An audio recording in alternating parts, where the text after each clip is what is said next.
기도드리겠습니다. 사랑과 은혜, 자비가 풍성하신 하나님 아버지, 2월을 맞아 그동안 추위에 엄칠했던 대지에 새 생명이 싹트듯 거룩한 주일 주님의 은혜를 사모하며 예배의 자리에 머리 숙인 저희에게 은혜를 더하여 주시고 이 예배 시간을 통하여 기쁨과 감사와 찬송이 넘쳐나도록 그런 시간을 허락하여 주시옵소서.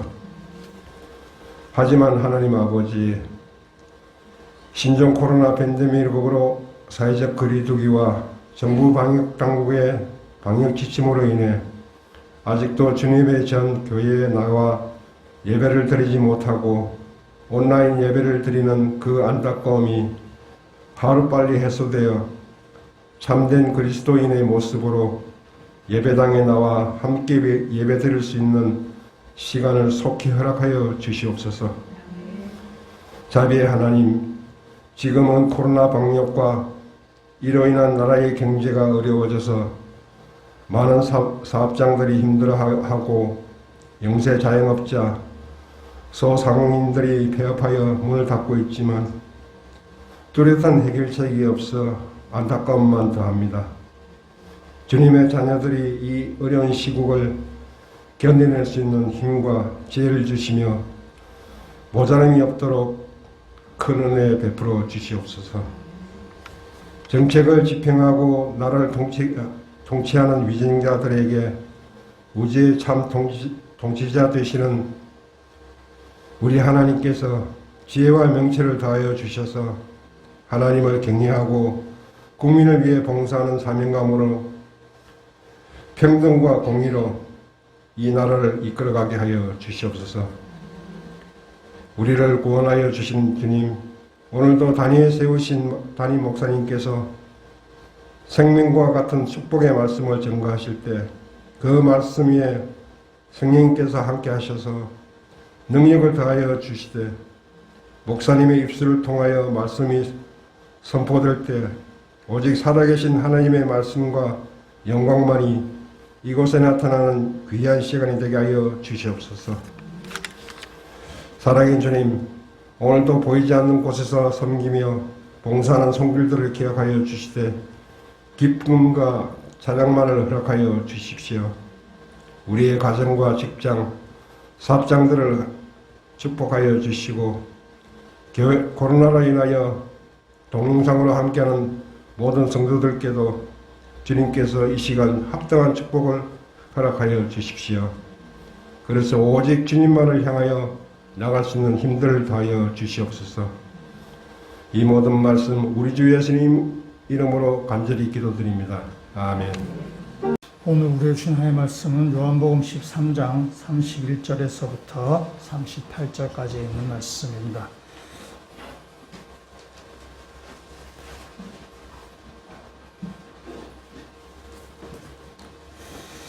요한복음 13장 31절 말씀부터 제가 읽고 마지막 38절은 우리 같이 읽도록 하겠습니다. 그가 나간 후에 예수께서 이르시되 지금 인자가 영광을 받았고 하나님도 인자로 말미암아 영광을 받으셨도다. 만일 하나님이 그로 말미암아 영광을 받으셨으면 하나님도 자기로 말미암아 그에게 영광을 주시리니 곧 주시리라. 작은 자들아, 내가 아직 잠시 너희와 함께 있겠노라. 너희가 나를 찾을 것이나 일찍이 내가 유대인들에게 너희는 내가 가는 곳에 올 수 없다고 말한 것과 같이 지금 너희에게도 이르노라. 새 계명을 너희에게 주노니 서로 사랑하라. 내가 너희를 사랑한 것 같이 너희도 서로 사랑하라. 너희가 서로 사랑하면 이로써 모든 사람이 너희가 내 제자인 줄 알리라. 시몬 베드로가 이르되 주여 어디로 가시나이까? 예수께서 대답하시되 내가 가는 곳에 내가 지금은 따라올 수 없으나 후에는 따라오리라. 베드로가 이르되 주여 내가 지금은 어찌하여 따라갈 수 없나이까? 주를 위하여 내 목숨을 버리겠나이다. 예수께서 대답하시되 내가 누구를 위하여 내 목숨을 버리겠느냐? 내가 진실로 진실로 내게 이르노니 닭 울기 전에 내가 3번 나를 부인하리라. 아멘. 사오정이 여자친구가 생겼습니다. 여자친구가 생겨서 이렇게 막 데이트를 하다가 사오증 여자친구에게 사랑을 고백해야 되겠다라고 생각했는데 그렇게 멋진 말이 잘 떠오르지 않는 것입니다. 뭔가 좀 멋지게 고백하고 싶어도 잘 되지 않습니다. 어느 날 TV를 보니까 드라마에 아주 멋진 남자 주인공이 여자 주인공 보고 이제 하는 말, 사랑해 죽을 때까지 이제 이런 말이 딱 너무 멋있던 거예요. 그래서 사오증 정말 내가 써먹어야 되겠다 하고 생각하고는 이제 여자친구하고 데이트를 하면서 아주 으슥한 분위기 좋은 공원 벤치에 앉았습니다. 그래서 이제 그윽한 눈빛을 보내면서 사오증이 얘기했습니다. 사랑해 죽는 날부터 라고 했어요. 죽도록 맞았겠지 사오증이. 사랑이란 말은 언제나 들어도 참 기분 좋은 말입니다. 우리 교회 여기 모퉁이 잘 돌아가시면은 하나님은 사랑이시다라는 간판도 우리가 이렇게 내걸었습니다. 하나님은 사랑이시죠. 그래서 사랑이라는 말만 생각하면 참 기분 좋은 말이고 오늘 본문 예수님도 우리에게 사랑하라라는 그 말씀을 지금 하고 계십니다. 지금 예수님께서 6월절에 제자들과 함께 지금 식사를 하는 중입니다. 이제 이 식사가 끝나고 이제 밤이 지나고 나면은 예수님을 붙잡히시고 이제 십자가에서 죽임을 맞이하게 됩니다. 불과 몇 시간 뒤면은 예수님은 죽게 됩니다. 그 예수님이 지금 이 유월절 식사 자리에서 몇 시간 뒤에 죽기 전에 이 유월절 식사 자리에서 예수님은 제자들의 발을 씻어 주셨고 또 이렇게 떡과 포도주를 이렇게 나누면서 이것은 내 살과 피다라고 성찬식을 하셨고 그 다음에 이제 또 마지막 제자들에게 주는 마지막 설교, 마지막 강론을 지금 하고 계십니다. 그것이 요한복음에 아주 길게 잘 나와 있습니다. 13장부터 17장까지가 예수님의 그 마지막 강론입니다. 오늘 읽었던 이 본문의 말씀은 그 강론의 도입부, 그 강론을 처음 시작하는 부분이라고 말할 수 있습니다. 오늘 본문에 그 중에 34절, 35절 말씀을, 그 두 절의 말씀을 같이 한번 읽도록 하겠습니다. 새 계명을 너희에게 주노니 서로 사랑하라. 내가 너희를 사랑한 것 같이 너희도 서로 사랑하라. 너희가 서로 사랑하면 이로써 모든 사람이 너희가 내 제자인 줄 알리라. 아멘. 이번 주간 암송구절입니다. 여러분을 사랑해서 제가 두 구절을 암송구절로 했습니다. 광고를 보시면 아시겠지만 여러분을 너무 사랑해서 요한복음을 다 필사하자고 그렇게 광고도 냈습니다. 이 요한복음에 사랑하라라는 이 말이 56번 나옵니다. 56번 나오는데 요한을 또 사랑의 사도라고 이야기하기도 합니다. 56번 나오는데 이 마지막 강화 설교에 해당하는 이 13장부터 21장까지 그러니까 요한복음의 뒷부분 이 영광의 책이라는 13장 이후 마지막 부분에 사랑하란 말이 44번 나옵니다. 그러니까 예수님의 이 마지막 강론에 사랑하란 말이 굉장히 많이 나온다는 의미고 마지막 강론의 핵심적인 메시지라고도 이렇게 말할 수 있습니다. 그러니까 예수님이 마지막 6월절 식사를 하면서 제자들을 앉혀놓고 당부하는 말씀, 그것은 바로 사랑하라라는 그 말씀입니다. 근데 오늘 말씀을 보시면은 예수님이 사랑하라라는 말씀하시면서 그래서 새 계명이라고 말하지만은 사실은 새 계명은 아닙니다. 이미 구약에 이미 다 나왔습니다. 레위기 19장 18절에 있는 말씀에 이렇게 얘기하죠. 원수를 갚지 말며 동포를 원망하지 말며 내 이웃 사랑하기를 내 자신과 같이 사랑하라. 나는 여호와니라. 하나님께서 이미 율법을 통해서 이웃을 사랑하라 라고 말씀하셨고 십계명에 나오는 계명도 하나님 사랑과 이웃 사랑으로 이렇게 나눠볼 수 있습니다. 그래서 십계명의 원리는 사랑이라고 이야기하게 됩니다. 그럼 이미 구약에 사랑이란 계명이 있었고 사랑하라라는 계명이 있었습니다. 예수님은 지금 신약에 와서 지금 예수님 여기 와서 새 계명을 주시겠다라고 하면서 서로 사랑하라 라고 이렇게 지금 말씀하십니다. 그러니까 내용에 있어서는 새롭다는 의미가 아닙니다. 내용은 이미 구약에서도 이미 있었던 것입니다. 이 새롭다 할 때 새를 한자로 하면은 신이 됩니다. 새로울 신, 그리고 이제 신년 뭐 이렇게 하듯이 신되는데 이 신자란 한자를 생각해 보시면은 그 한자가 나무가 있고 옆에 도끼가 놓여져 있는 글자입니다. 그러면 나무가 도끼에 놓였다 하면 생각해 보시면은 여러분 정신이 번쩍 들지 않나요? 뭔가 이렇게 소름이 딱 이렇게 꽂힌. 왜냐하면 잘못하면 이 도끼가 나무를 찍는 그 그림을 이렇게 연상하기 때문에 그런 거죠. 그러니까 새롭다라는 것은 정신이 번쩍 드는 상황입니다.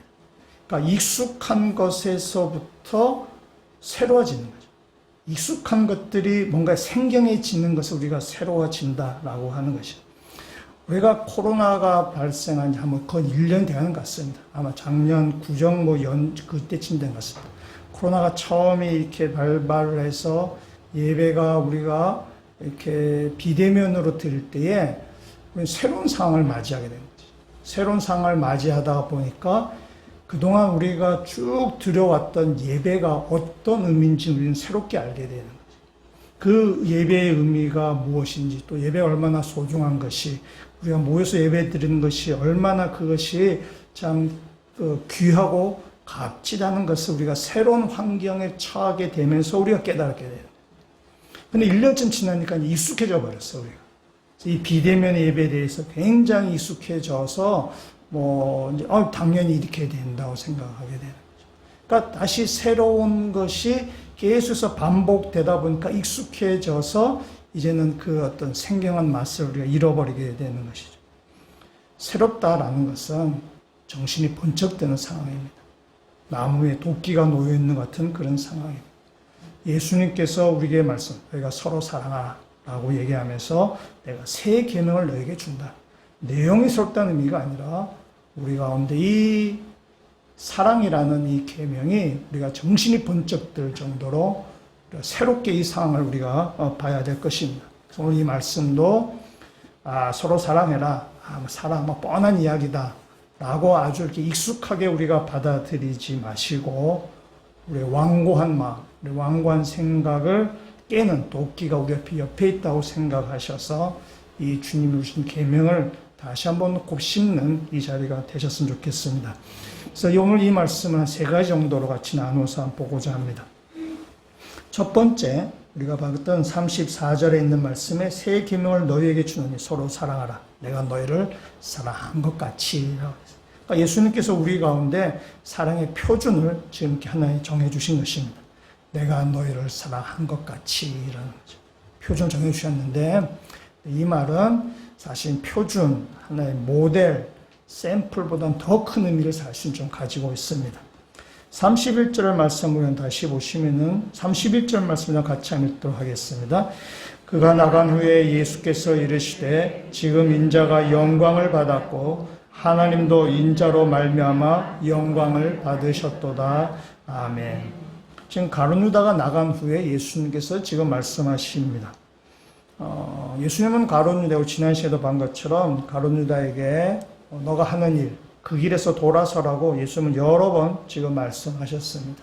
그러나 가룟 유다는 끝끝내 그 배신의 길을 가게 됩니다. 그래서 그 가룟 유다가 지금 나간 후에 예수님께서 말씀하신 거죠.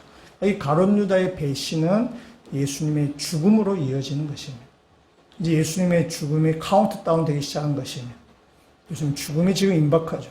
불과 몇 시간 뒤면 예수님은 이제 붙잡히고 죽임을 당하게 됩니다. 근데 예수님은 그 죽음을 지금 영광이라고 지금 말씀하십니다. 예수님 입장에서 한번 생각해 보면은 제자가 지금 배신을 하고 가룟 유다가 자신을 3년 동안 제자를 양육했는데 그 제자가 배신을 하고 지금 몇 시간 뒤면은 죽임을 당하게 되는 죽음이 임박해 있는 상황이고 앞에는 지금 포도주가 지금 놓여져 있습니다. 우리 같으면은 제자들 니네들은 내 마음 몰라 그러면서 포도주를 부어라 마셔라 하면서 막 자포자기거나 낙심하거나 그런 상황이 처해질 수 있습니다. 배신, 죽음, 두려움 이런 가운데 있을 수 있습니다. 그러나 예수님은 그렇게 하지 아니하시고 인자가 영광을 받았고 또 인자로 말미암아 하나님도 영광을 받는다라고 지금 31절, 32절에서 그렇게 지금 말씀하고 계십니다. 예수님이 자신 죽음을 영광이라고 얘기하죠.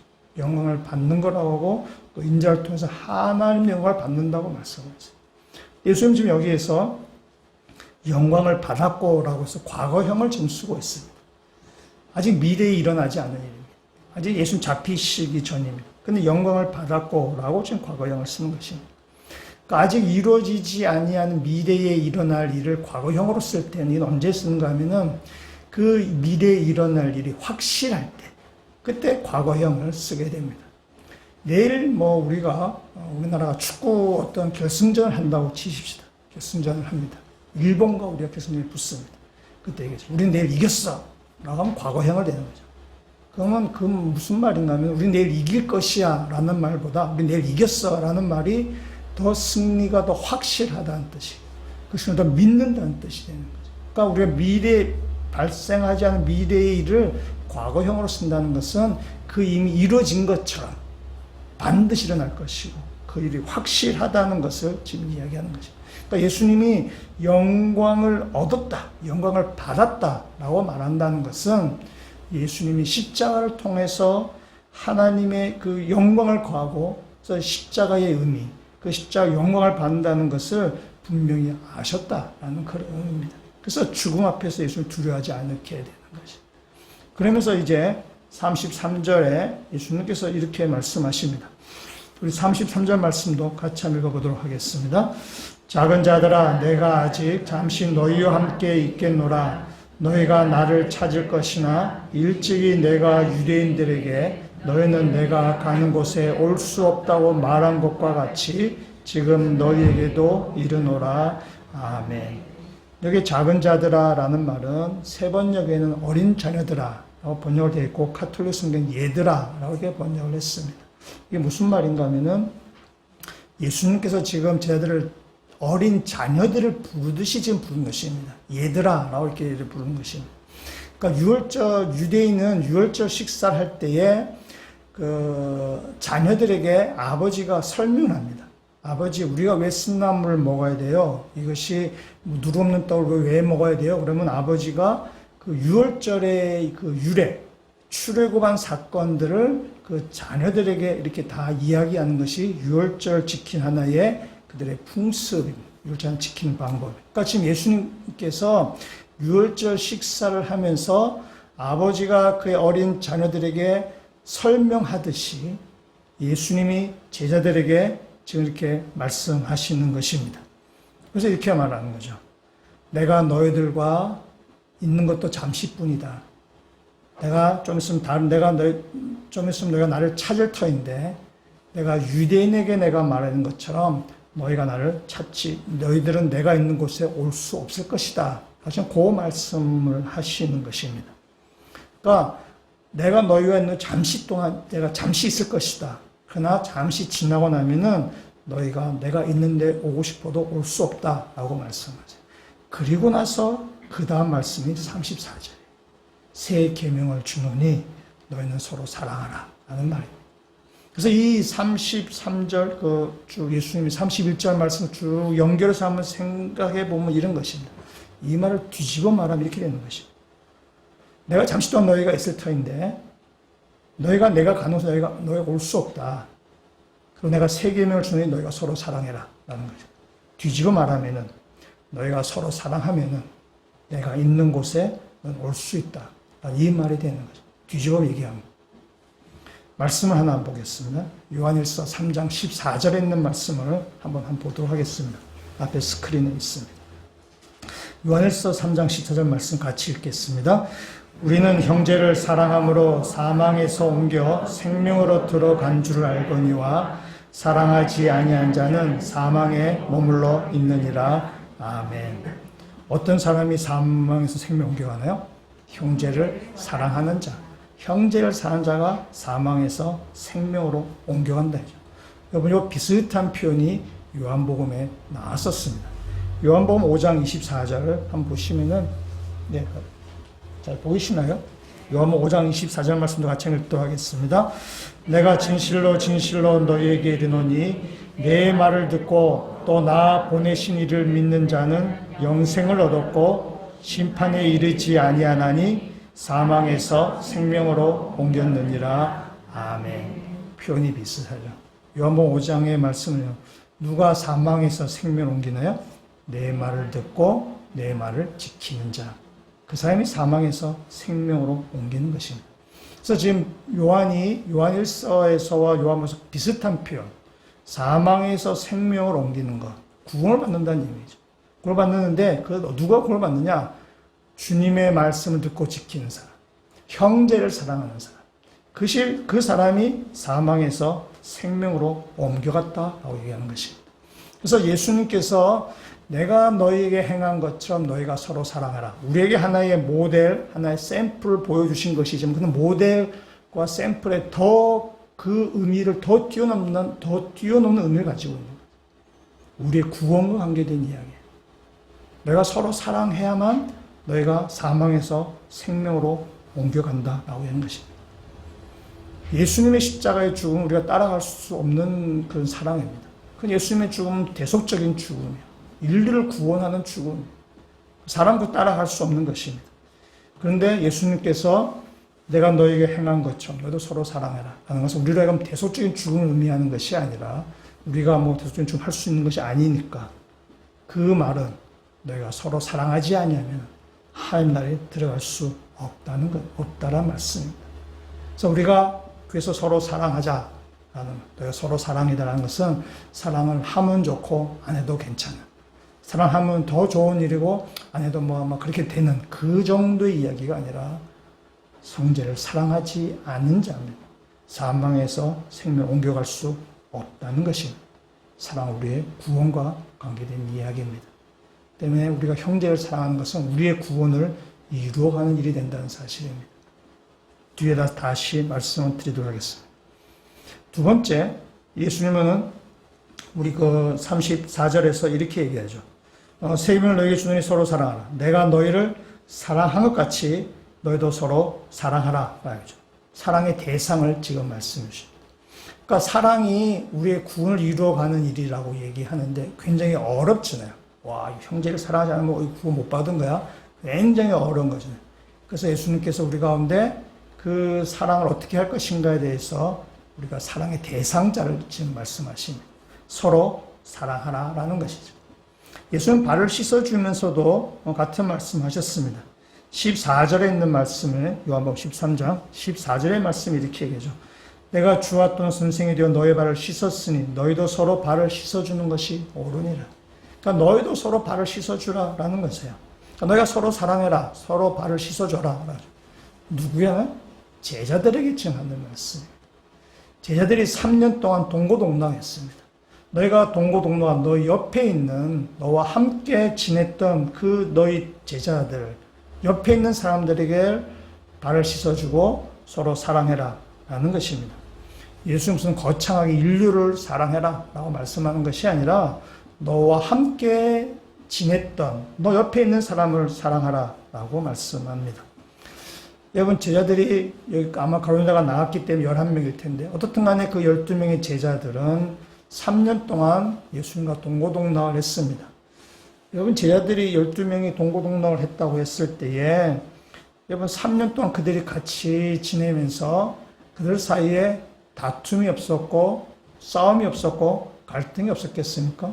있었습니다. 그들 사이에. 그들은 출신 배경도 다르고 성격도 다르고 직업도 다릅니다. 그 자랑처럼 베드로는 굉장히 다혈질적인 사람입니다. 그에 비해서 빌립이라는 제자가 있는데 빌립은 계산이 되게 빠른 사람입니다. 이렇게 오병의 기적 가운데 지금 계산기에 두드려 한 200데나리온 있어야 되겠습니다라고 계산할 정도로 굉장히 계산적인 사람. 그러니까 베드로와 성격이 잘 안 맞는 그런 상황입니다. 다음 예수님의 12제자만 가운데는 유다가 있습니다. 가룟 유다 말고 유다가 있습니다. 이 유다는 그 열심당원입니다. 그러니까 민족적인 독립운동을 하는 사람입니다. 그런데 제자 중에 누가 있나요? 세리 마태가 있습니다. 로마의 앞자리죠. 민족의 운동을 하는 사람과 로마의 앞자리가 예수님 공동체 안에 같이 있습니다. 가룟 유다는 남유다 출신입니다. 그에 비해서 다른 제자들은 다 북갈릴리 출신입니다. 지역적인 감정이 있습니다. 그러니까 이 제자들 사이에는 3년 동안 동고동락하면서 서로 성격도 다르고 서로 배경도 다르고 직업도 다르고 그 여러 가지 다른 가운데 있는데 갈등이 없을 수가 없습니다. 원래 같이 지내다가 보면은 뭐 볼 거 못 볼 거 다 보기 때문에 그 갈등이 생기고 다툼이 생기기도 합니다. 그는 또 서로 욕망을 가지고 있던 사람, 내가 저 사람보다 더 높아져야 되겠다라는 그런 욕심을 가지고 있던 제자들입니다. 그건 제자들 향해서 예수님이 말씀하십니다. 서로 사랑해라, 서로 발을 씻어줘라 라고 말씀하십니다. 그러니까 우리에게도 동일한 말씀이에요. 우리가 사랑해야 될 우리의 사랑의 대상은 우리와 가까이 있는 사람이에요. 우리의 식구들, 우리의 이웃들, 우리의 교회의 식구들. 이것이 우리가 사랑해야 될 사람입니다. 멀리 있는 아프리카에 있는 사람을 사랑하란 말이 아니에요. 그러니까 너의 가까이 있는 너의 이웃들, 너의 식구들을 사랑해라 라는 것입니다. 인도에서 가난한 빈민들을 구제하고 그들을 섬기는 테레사 수녀님이 계셨는데 오늘 한 남자가 찾아왔습니다. 아이가 8이나 있는 한 가족이 오래전부터 좀 굶고 있어요. 좀 도와주십시오. 라고 이렇게 찾아왔습니다. 그 테레사 수녀님이 먹을 거 다 준비한 다음에 그 남자가 말한 움막으로 이렇게 향해 갔습니다. 그 움막에 들어가니까 그 남자가 말한 것처럼 아이들이 굶어서 굉장히 이렇게 피골이 상접해져 있는 그런 가운데 있습니다. 그래서 테레사 수녀가 그에게 이렇게 먹을 것을 이렇게 건네줬습니다. 그 어머니가 그 아이들에게 그 먹을 것을 받은 다음에 아이들에게 먹이지 않고 그 밥을 들고는 이렇게 바깥으로 나가는 것입니다. 잠시 어머니가 빈손으로 돌아왔습니다. 테레사 수녀가 물어봤어요. 어디 다녀오는 길이냐? 물어봤어요. 그 어머니 한 얘기가 우리보다 더 가난한 이웃이 있어서 나눠주고 왔습니다. 라고 얘기하는 거죠. 굶고 있는 자기 자식이 있음에도 더 가난한 이웃을 생각하는 것이죠. 여러분, 인도의 그 가난한 그 빈민 여러분 불쌍하게 여기시나요? 먹을 것이 없어서 굶는 가운데 외부의 도움을 받아서 살아갈 수밖에 없는 그 빈민이 여러분 불쌍하게 여겨지시나요? 어떤 면에 있어서는 저들이 경제적으로는 빈민이지만은 어떤 면에 있어서는 도시에 사는 우리도 더 불쌍한 사람일 수 있습니다. 우리는 지금 도시의 생활을 하고 또 아파트 생활을 하면서 우리는 이웃과의 담이 더 굉장히 높아져 있는 가운데 있습니다. 서로 상관하지 않는 것이 뭔가 이렇게 서로 간에 예의가 되어져 있는 그런 가운데 우리는 살고 있습니다. 그러한 무관심 속에 사람들은 또 외로워져 가 있고 그 무관심 속에서 사람은 또 고독하게 시간들을 보내고 있는 것이 도시 생활인 것입니다. 현대인의 특징을 나눌 때에 군중 속의 고독이라고 얘기하죠. 주변에 사람들은 많이 있지만 그러나 그 사람들 가운데에서 내면의 그 외로움, 내면의 그 고통을 알아주는 사람이 없이 그 고통을 홀로 겪고 있는 것입니다. 군중 속의 고독이라고 이야기하는 거죠. 그래서 이 서로 사랑해라, 서로 발을 씻어주라는 말 어떤 면에서는 도시에 사는 우리들이 더 귀담아 들어야 될 주님의 말씀으로 여겨지게 됩니다. 테레사 수녀는 또 이렇게 말합니다. 우리는 위대한 일을 할 수 없습니다. 우리는 다만 위대한 사랑으로 작은 일을 할 수 있을 뿐입니다. 가난한 사람이 가장 고통스러워하는 것은 물질의 빈곤이 아니라 사랑의 빈곤입니다. 가난한 사람이 필요한 것은 동정이 아니라 사랑입니다. 그들은 남들보다 더하지도 덜하지도 않게 자신들이 존중받는 것을 느낄 필요가 있습니다. 대사수녀의 말처럼 우리에게 울림이 있습니다. 우리는 위대한 일을 할 수 있는 사람이 아닙니다. 위대한 일을 하신 그 예수님의 사랑을 가지고 그냥 우리는 작은 일을 할 뿐입니다. 우리 주변의 이웃들에게 사랑을 나누는 것입니다. 때문에 서로 사랑하라는 말이 뭐 사실 대단한 명령은 아닙니다. 아주 이렇게 우리가 못할 극소수의 사람만 하는 그 사랑으로 완전히 이렇게 똘똘 뭉쳐져 있는 사람만이 할 수 있는 그런 이야기예요. 누구나 해야 할 수 있고 누구나 할 수 있는 사랑을 이야기해요. 그건 말처럼 쉽진 않죠. 우리 이웃을 사랑하는 것이 쉽진 않습니다.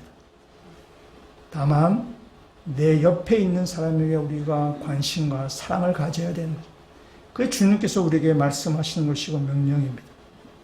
내 이웃을 사랑하는 것, 내 이웃에 대한 관심을 가지는 것, 내 이웃의 아픔을 같이 하는 것, 내 이웃의 기쁨과 같이 즐거워하는 것. 그것이 바로 서로 사랑하라라는 말입니다. 때로는 이게 물질적인 도움이 필요할 때도 있는 이웃이 있지만, 그러나 우리의 관심, 우리의 사랑, 우리의 돌봄, 우리의 헌신이 필요한 우리 이웃들이 있다는 사실입니다. 우리 가족 구성원 안에도 남편과 아내 사이에, 부모와 자녀 사이에, 형제 사이에, 또 우리 이웃과, 또 우리 교회 공동체 안에 우리 식구들 가운데, 특히 우리가 코로나로 인해서 많이 모이지 못한 이 과정 가운데 특히 우리의 사랑이 필요한 우리의 이웃이 있는지 뒤돌아보셔야 되는 것이죠. 그것이 바로 서로 사랑하라라는 것입니다. 세 번째, 35절에 있는 말씀에 이렇게 얘기하고 있습니다. 35절 말씀을 같이 읽어보도록 하겠습니다. 너희가 서로 사랑하면 이로써 모든 사람이 너희가 내 제자인 줄 알리라. 아멘. 사랑의 결과라고 이야기할 수 있을 것 같습니다. 우리가 서로 사랑하면은 세상 사람들이 우리를 보고 그리스도의 제자구나 라고 이렇게 얘기한다는 것이죠. 여러분, 사랑의 논리는 세상의 논리하고는 다릅니다. 사랑은 희생, 섬김, 또 손해봄, 겸손, 인내, 이런 것들과 어울린 단어입니다. 고린도전서 10장에 잘 나와 있죠. 사랑은 오래 참고 온유하며 쭉 나와 있습니다. 세상의 논리는 경쟁, 굴림, 큰소리, 성공, 이익, 이런 것들입니다. 때문에 세상의 논리와 사랑은 공통 분모가 없습니다. 세상의 논리를 가지고는 사랑의 길을 갈 수가 없습니다. 근데 세상 사람들은 사랑의 길을 가지 않고 세상의 논리, 세상의 언어를 가지고 세상을 살아갑니다. 그러나 사람들은 압니다.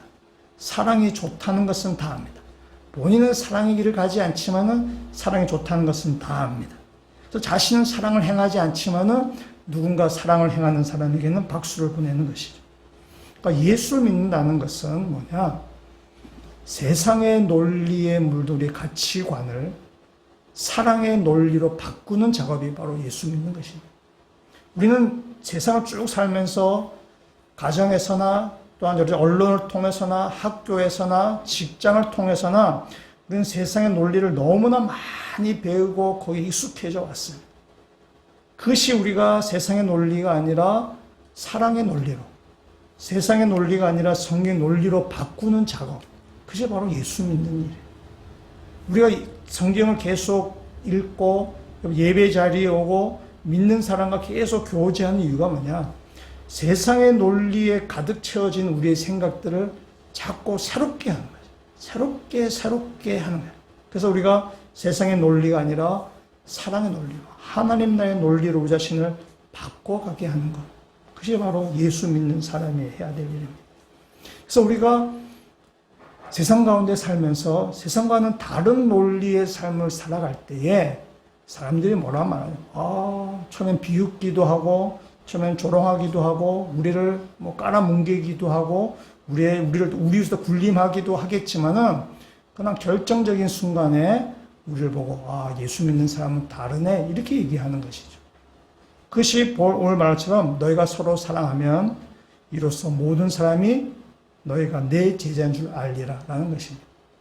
우리가 세상을 살면서 세상 사람들이 우리가 다를 게 없네 라는 평가를 받는다면 그건 사실 부끄러운 이야기입니다. 제가 순화해서 부끄럽다는 표현을 썼을 뿐이지 사실 이것은 우리 구원과 관계있는 이야기입니다. 우리는 세상의 논리로 계속 살아가는 거면 구원과 관계있는 거죠. 구원은 뭐냐? 하나님을 왕으로 모시고 하나님의 가르침을 받는 사람이 바로 구원받은 사람입니다. 그래서 우리가 세상에서 어떤 평가를 받느냐가 내 구원의 바로미터가 될 수 있는 것입니다. 내가 세상에서 억울한 일을 당하고 손해를 당하고 사람들에게 손가락질을 당하고 해도 그러나 그것이 그리스도의 길이고 사랑의 길이라면 때가 되면 사람들이 우리한테 예수 믿는 사람은 다르네. 저 사람 정말 예수 믿는 사람인가 봐. 라는 그런 평가를 받습니다. 그래서 우리에게 멸류관이고 자랑이고 기쁨이 된다는 사실입니다. 파인애플 스토리라는 책이 있습니다. 몇 년 전에도 한번 소개해 준 적이 있고 아주 유명한 책입니다. 유명한 책이고 또 굉장히 얄불한 책이라서 아이들도 잘 읽을 수 있는 그런 내용입니다. 파푸아 뉴기니에서 7년 동안 선교사님 하셨던 그 일을 이렇게 적어놓은 그런 내용입니다. 이 선교사님은 파푸아 뉴기니에서 병원 사역과 상점을 열어서 그 원주민에게 뭔가 물품을 제공하면서 또 의료하면서 그렇게 복음을 전하는 그런 선교사님입니다. 밀린 지역이어서 먹을 것이 별로 이렇게 마땅치 않았어요. 선교사님이 파인애플을 심기로 했습니다. 파인애플 심고 그래서 아주 이렇게 파인애플 좀 이제 먹으려고 좀 싱싱하고 이렇게 맛있는 그 파인애플 먹으려고 이렇게 심기로 했습니다. 그래서 100그루의 그 파인애플 묘목을 가지고 와가지고는 그 원주민을 고용해서 파인애플을 심었습니다. 그리고 원주민에게는 그 품삯으로 소금을 주었습니다. 파인애플은 3년 정도 자란다고 합니다. 3년 좀 자랐습니다. 3년 지나서 선교사님이 파인애플을 이제 먹으려고 파인애플을 심은 밭으로 갔는데 하나도 얻지 못했습니다. 왜냐하면 원주민들이 파인애플 익기도 전에 다 떼어간 것입니다. 그 선교사님이 좀 이렇게 화가 났습니다. 화가 났지만 선교사니까 참기로 했어요. 참기로 했는데 그냥 참으면 안 될 것 같아서 원주민들에게 으름장을 놨습니다. 얘네들 또 파인애플 따가면은 내 병원문 닫는다라고 이렇게 으름장을 놨습니다. 협박을 한 거죠. 아무 소용이 없어요. 또 파인애플 또 따가는 거세요. 그다음 병원을 닫았어요. 병원을 닫았는데 그다음 아이가 아파서 오니까 병원을 열 수밖에 없어요. 선교사님이 여니까 또 병원 여니까 또 파인애플 다 따가고. 그래서 이게 파인애플을 못 먹어가지고 이제 그 밀림에 올리는 그런 거래요. 내가 수고하고 심었기 때문에 그건 내 거다라고 그렇다고 합니다. 그래서 이 선교사님이 막 화가 나가지고 그 파인애플 그럼 니네가 다 가져가라. 니네가 다 심으라 했더만 원주민들이 그 파인애플 이렇게 이전하는 거, 그다음에 심는 그 품삯을 또 요구하더라는 거죠. 선교사님 또 화가 확 났어요. 파인애플 다 버리고 다 막 뽑아버리고 본인이 막 심은 거예요. 본인이 심어갖고 이제 또 3년쯤 지나니까 파인애플이 이제 익기 무렵할 때에 이제 또 이렇게 파인애플을 따라갔는데 또 원주민이 또 다 따가는 거예요. 그러니까 화가 나가지고는 이제는 상점을 닫아버렸어요. 상점을 닫아버리니까 이제 그 원주민들이 상점에서 물건을 살 일이 없으니까 이제 다시 이분이 밀림으로 다시 원주민이 다시 들어가게 된 거예요. 그러니까 선교사님 부부만 남아서 파인애플을 먹게 된 거예요. 근데 선교사에게는 그러면 빵점이잖아요. 아무도 없는데 파인애플을 먹으면 뭐 하겠어요. 선교사님이 그렇게 사역을 하면 너무 이제 힘들어가지고 안식년을 맞이해서 이제 본국에 돌아갔습니다. 본국에 돌아가서 어떻게 세미나에 참석하게 되는데 세미나에서 배운 것이 우리가 가진 모든 것은 하나님께 드려야 된다라는 것을 이렇게 다시 이제 세상 배우게 됐습니다. 그래서 선교사님이 선교지로 돌아오면서 이제 파인애플을 이제 하나님께 드리기로 결심했습니다. 그래서 이제는 주님께서 알아서 하십시오. 이제 어떻게 하시든 제가 상관하지 않겠습니다. 라고 이렇게 하나님께 다 드렸습니다. 그러고 나서도 파인애플은 계속해서 원주민이 이렇게 따갔습니다. 선교사님이 파인애플에 대한 마음을 접었기 때문에 화가 이제 나지 않는 것입니다. 어느 날 원주민이 선교사님을 찾아와서 말했습니다. 투안은 이제 그 선교사님 지칭하는 그 나라 말인가 봐요. 투안, 드디어 그리스도인이 됐군요. 그렇죠? 그러더라고요. 속으로 내가 예수 믿은 지 20년 됐는데 무슨 소리야? 라고 하면서 왜 그런 말 하죠? 라고 물어봤더만은 우리가 파인애플 훔쳐도 화내지 않지나요? 이렇게 얘기하는 거죠. 그래서 그때 이제 한 대 이제 맞은 것입니다. 자기가 지금까지 원주민을 사랑한다라고 하면서 여전히 자기의 권리를 앞세웠던 자신의 모습을 본 것입니다. 선교사님이 그 밭과 파인애플 하나님께 드렸기 때문에 다 맡겼기 때문에 이제 원주민이 훔쳐가도 화를 내지 않게 된 것이고 원주민이 그 모든 사실을 알고 나서 여러 가지 과정이 있지만 겪고 나서 자신의 잘못을 인정하고 다시 파인애플 훔치지 않았다고 합니다. 이 선교사님은 시간도 자기 것이 아니라 주님의 것으로 이제 인정하게 돼서 시간을 내어서 원주민들의 물건들을 고쳐주고 원주민을 섬겼습니다. 선교사의 마지막에 이렇게 고백을 합니다. 내가 성경 번역을 많이 하지 못했는데도 점점 더 많은 사람들이 그리스도께 돌아왔습니다. 그러니까 우리가 서로 사랑하면은 사람들이 너희가 내 제자인 줄 알리라 라는 그 말씀이죠. 우리가 사랑으로 섬길 때에 피해를 입기도 하고 손해를 당하기도 하지만은 그러나 그 일로 통해서 세상 사람 우리가 예수의 제자인 줄 우리가 알 뿐만이 아니라 그를 통해서 또 그리스도의 복음이 확장되어서 그리스도의 제자가 또 새롭게 세워진다는 것입니다. 이 코로나 시대에 여러 가지 많이 위축이 되고 예배도 잘 모이지 못하고 교회 활동도 많이 축소되고 위축이 됩니다. 그럼에도 하나님 나라는 확장되어 갈 것이고 복음은 전파되어 갈 것입니다. 왜냐? 서로 사랑하라는 주님의 말씀을 지키기 때문에 그렇습니다. 서로 사랑하는 것이 전도의 일이고 하나님 나라를 확장하는 일입니다. 세상과 다른 논리로 살아가는 것이 그것이 바로 전도한 일이 되는 것입니다. 때문에 우리가 코로나 시대에도 우리가 서로 사랑함을 통해서 세상과 다른 논리로 살아감을 통해서 하나님 나라 확장되는 일 앞에 귀하게 쓰임받으시는 믿음의 성도가 되셨으면 좋겠습니다. 근데 이러지 사랑을 쭉 이야기했어요. 하나님이 예수님 우리를 사랑하신 것처럼 내가 서로 사랑하고 또 서로 사랑하면 세상에 우리가 그리스도 제자인 줄 안다. 근데 우리가 말처럼 사랑하는 것이 쉽지가 않습니다. 말은 정말 이렇게 뻔질하게 잘하지만 저도 잘하지만은 실제 삶에서 사랑한다는 것은 그렇게 만만치 않습니다. 그러나 우리가 실제 삶에서도 우리가 사랑을 행할 수 있는 하나의 비결, 힌트를 오늘 본문 말씀에서 우리가 볼 수 있는데 오늘 베드로가 나오는데요. 베드로 한번 생각해 보겠습니다. 베드로가 예수님께 물었습니다. 예수님이 말씀했죠. 내가 가는 길에 너는 올 수 없다 라고 하니까 베드로가 묻습니다. 주여 어디로 가시나이까? 우리 잘 아는 코바디스 도민. 주여 어디로 가십니까? 라고 하니까 예수님께서 이렇게 말씀하시죠. 36절에 있는 말씀을 같이 한번 읽어보도록 하겠습니다. 시몬 베드로가 이르되 주여 어디로 가시나이까? 예수께서 대답하시되 내가 가는 곳에 내가 지금은 따라올 수 없으나 후에는 따라오리라. 아멘. 예수님께서 말씀하죠. 내가 가는 곳에 내가 지금은 따라올 수 없지만 나중에는 후에는 따라오리라 라는 말씀합니다. 예수님께서 지금 말씀하신 지금과 나중, 후에는 시간적인 의미를 이야기하는 것은 아닙니다. 교회를 다니면은 자동적으로 나중이 되면은 시간이 흘러서 나중이 되면 그리스도의 제자가 된다라는 그런 의미가 아닙니다. 시간이 쭉 흐르면 군대에서 계급 올라가듯이 그냥 이렇게 예수의 제자가 된다라는 그런 의미가 아닙니다. 여기에 지금과 이 나중은 상태의 변화이고 본질적인 변화를 말하는 것입니다. 지금은 십자가 사건 전이고 나중은 십자가를 겪고 나서입니다. 지금 십자가를 겪기 전에 베드로는 이야기합니다. 베드로는 얘기하죠. 7절이죠. 내가 내 목숨을 내서라도 주님을 내가 따르겠습니다. 라고 해죠. 왜 주님을 제가 따를 수 없다고 생각합니까? 제가 내 목숨을 내더라도 주님을 따라가겠습니다. 라고 얘기하는 것이죠. 그러니까 베드로는 지금 자기 의지를 들여서 주님을 따르겠다. 제 의지를 들여서 주님을 사랑하겠다라고 얘기하죠. 내 목숨도 버리겠다. 이건 대단한 의지입니다. 사실 어떤 데서 우리가 본받아야 될 만한 베드로의 태도예요.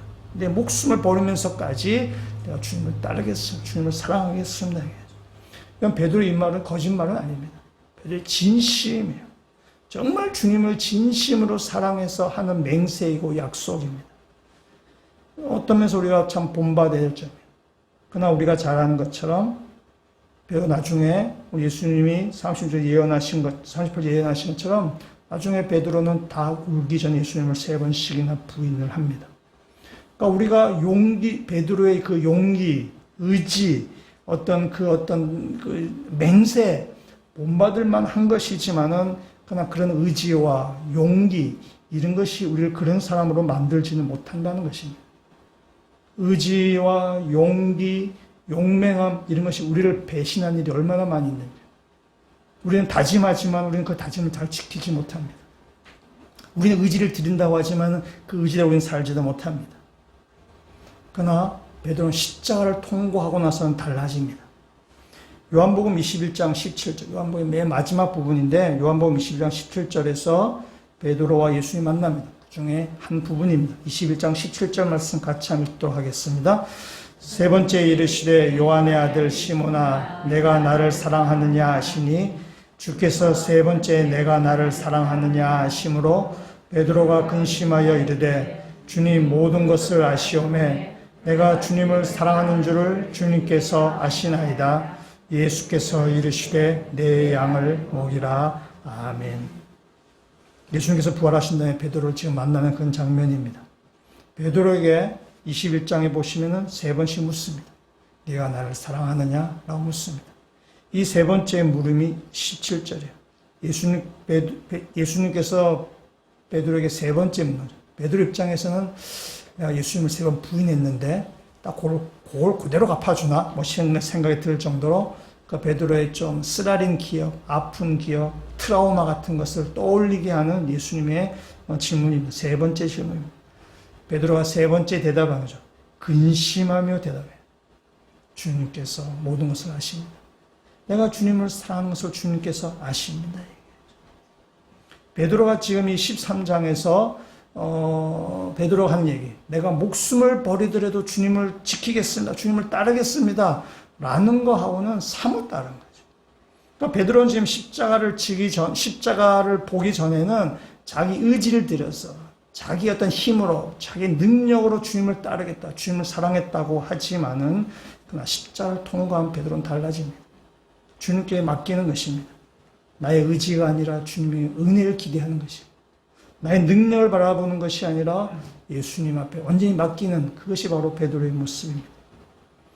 우리가 사랑을 하자라고 하는데 십자가를 통과하지 않은 가운데 사랑하는 세상이 윤리입니다. 기독교는 윤리가 가르치는 종교가 아닙니다. 그리고 십자가를 통과하지 않은 가운데 사랑은 그것은 결국에는 자기 자랑일 될 수밖에 없는 거예요. 십자가를 통과한 사랑만이 그것이 참된 사랑이고 자기를 내어주는 사랑이고 주님 베푸시던 사랑을 우리가 닮아가게 되는 것입니다. 십자가를 통과한 사랑만이 그 사랑만이 우리를 구원에 이르는 길이 되는 것입니다. 십자가를 통과한다면 자기를 부인하고 자기의 십자가를 지는 일이에요. 내 능력을 의지하는 것이 아니라 주님을 의지하는 것입니다. 내 의지를 기대는 것이 아니라 주님의 은혜에 기대는 것입니다. 그것이 십자가를 통과한 사랑이라는 것입니다. 오늘 예수님 우리에게 새 계명을 주시겠다고 말씀하십니다. 새 계명은 내용이 새로워서 새 계명이 아닙니다. 그 계명을 성취하는 방법이 다르다는 의미에서 새 계명입니다. 예수 그리스도의 은혜를 받아야만 우리가 참된 사랑을 하게 되는 것입니다. 십자가를 통과해야만 우리는 세상과 다른 사랑, 십자가를 통과해야만 우리는 참된 사랑을 베풀 수 있는 것입니다. 십자가를 통과해야만 예수님께서 우리에게 베푸신 그 사랑의 깊이와 넓이가 얼마나 크고 놀라운지를 깨닫게 되고 주님의 그 사랑을 우리가 다시 묵상함을 통해서 그 사랑의 감격함을 통해서 우리도 사람을 사랑하게 되는 것입니다. 우리의 힘으로는 이 사랑을 해낼 수가 없어요. 우리의 의지로는 이런 사랑을 해낼 수 없는 사람들이에요. 십자가를 겪어야만 되는 거죠. 주님의 은혜를 맛보아야만 되는 것입니다. 그래서 우리 가운데 주님의 은혜가 여러분 삶 가운데 쭉 잠기기를 원하고 주님의 은혜가 여러분의 삶을 적시기를 원하고 그래서 주님의 은혜가 우리 삶을 흠뻑 적실 때에 거기서 우리가 세상을 사랑하는 서로 사랑하는 그 사랑이 나오게 될 것이라는 사실입니다. 주님의 은혜가 여러분 삶 가운데 충만하기를 주님을 부탁드리며 또 그가 여러분의 사랑이 충만한 사람으로 내어서서 이 땅 가운데 하나님 확장될 앞에 귀하게 쓰임받으시는 믿음의 성도가 되시기를 주님의 이름으로 축원합니다. 같이 한번 기도드리시겠습니다. 주님, 우리는 사랑을 모르는 사람들입니다. 우리는 고작 내 자신만 사랑하는 사람입니다. 내 새끼손가락의 가시가 내 이웃의 암보다 더 아프다고 느끼는 그런 사람들입니다. 이러한 우리 이기적인 우리들을 주님께서 사랑하셔서 구원해 주심을 감사드립니다.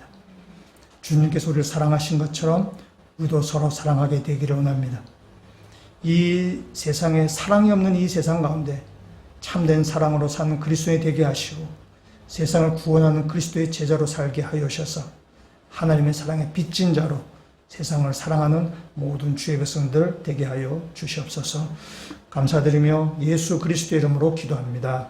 아멘.